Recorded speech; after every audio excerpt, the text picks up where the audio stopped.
Hey, good morning, everybody, and welcome to this week's episode of the Shineability Show. If you haven't been here before, my name is Robin Carberry. I'm a business coach, and I help Gen X women start, build, and scale successful online businesses. So I've coached hundreds of entrepreneurs in things like offer development, funnel strategy, launching, and more. But what I truly love is helping Gen X service-based experts grow their businesses like the grown-ass women they are. So I come here live every Wednesday at 10 a.m. Eastern Time to talk about why online marketing and business strategies for Gen X women are different.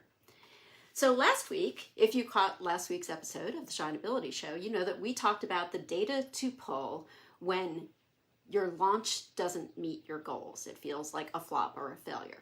And I mentioned that the data will tell you that the problem likely is in one of these three areas. It's your offer, it's your messaging, or it's your traffic, meaning either you didn't get enough people to your sales page or not enough of the right people to your sales page.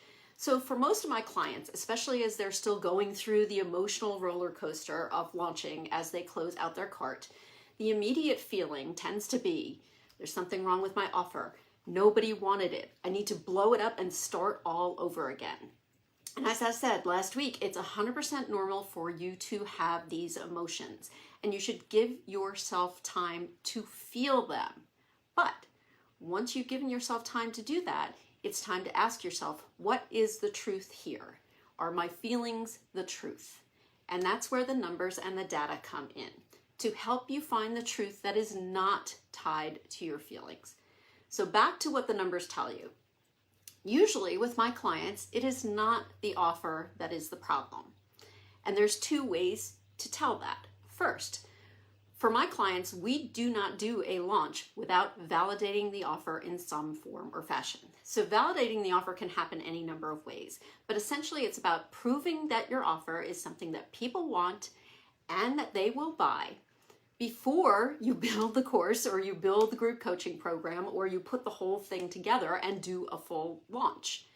So you can validate an offer through the one-to-one work that you do with clients, or by doing a workshop, or selling a small piece of the offer on your website or through your shop.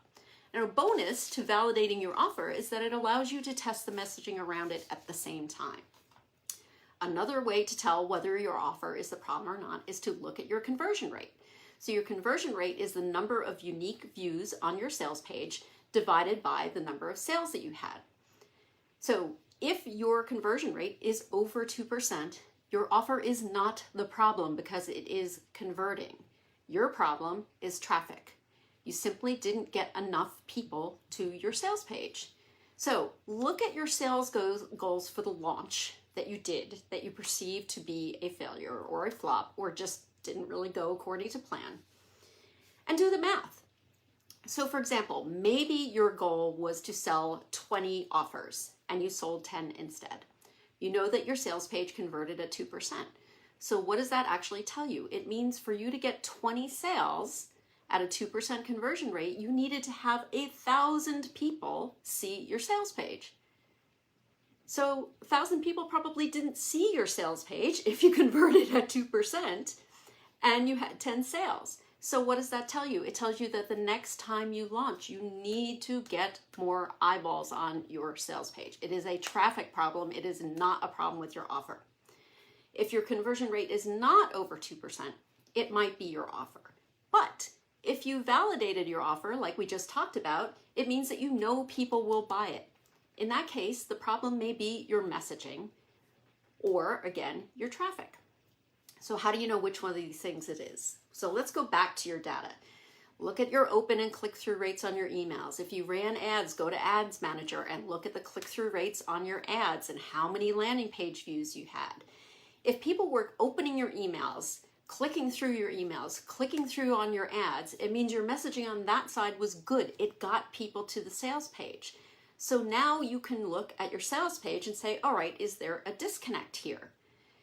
When somebody comes to my sales page from my email, do they know they're in the right place? Do you call them out at the very top of the page, your ideal clients, so they know as soon as they get there, hey, yes, I'm a working mom with toddlers. I know I'm in the right place. Like, call her out at the top of the page. Make sure that your headline is speaking to the problem she is looking to solve, or the desire she has, the thing that she wants most. Make sure that she knows she is in the right place and that your email messaging and your ad messaging are connecting with that. So it's a process that they're going through, and through each step they know, like, yes, that's me. Yes, that's what I need. Yes, that's what I want. And then they get to the sales page and say, yes, I'm in the right place. So if you're good on all of that, dive a little bit further into your sales page. Does your offer actually solve a pressing need for them? Something that they're thinking about, something that they're worried about, something that is really top of mind for them? Or does it feel like, that'd be nice to have, but I don't really need that?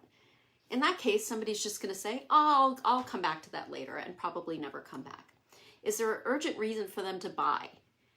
Is your cart closing? Do you have bonuses that are disappearing? Do you have a reason to help them take action and make that decision? Is your page easy to read? When you bring it up, like, does it flow, or do you have like big chunks of text that are hard for people to work through? People don't want to work that hard, I promise you. Bullet points, bolding, smaller, shorter paragraphs, all those things help you move through a sales page. Is your page mobile optimized? This is hugely important because most people are going to read your sales page on mobile. So you want to make sure it's mobile optimized and that it loads quickly. So 10 seconds may not seem like a long period of time, but it is more than most people are willing to wait for a page to load. So make sure that your pages are optimized for mobile and that they are optimized to load quickly. Also, just make sure your tech worked.